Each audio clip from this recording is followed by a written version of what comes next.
A man with a big task in mind. Tony Mwai is leading IBM's thrust into East Africa, part of the company's expansion into the continent. For this, he has returned home to Kenya after 25 years in the United States, to work a stone's throw from the Nairobi church where he was baptized. The tie to the motherland, if you will, the country of my birth, and this is where I grew up. But more importantly, or just as important, was the recognition that there's business happening here, that the skills and knowledge and experience that I have from the U.S. is valuable. Skills to be used in the foray into the world's largest untapped emerging market, Africa. IBM wants to increase its revenue from emerging markets from 21% to 30% by 2015 by expanding into several major sectors, including the growing telecommunications market. The company is in these African countries and plans to move into many more to connect the continent to the world in fast-changing times. Competition is likely to be keen for the African prize.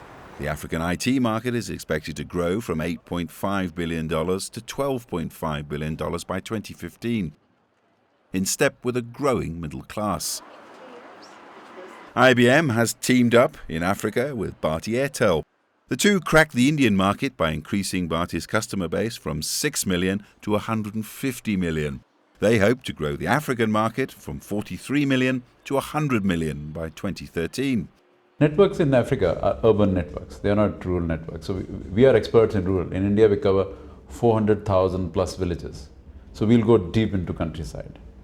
Only 25 to 30% of Africans are covered by, in terms of penetration, covered by mobile industry, which is very, very low, maybe lowest in the world. So our objective is to really support, catalyze Africa economy outside big cities, to really grow Africa, connect Africa to the world. This is Muiga Post Office, a few miles from Mount Kenya and 1 million miles from the rest of the world.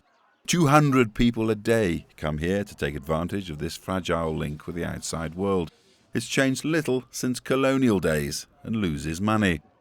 Just 2 years ago, we had only 3 million internet users in this country. The landing of the fiber optics and the terrestrial networks, we have 9 million users of internet. That is good.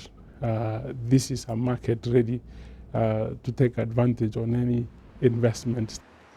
This is Sandton near Johannesburg in South Africa, the site of one of IBM's major hubs. Many multinationals see South Africa with its robust infrastructure as a springboard into the continent. IBM's expansion in Africa has really been driven by the nature of the market. Africa has been offering significant growth, GDP growth, country growth, market growth, ahead of the rest of the world. Confidence in an African future.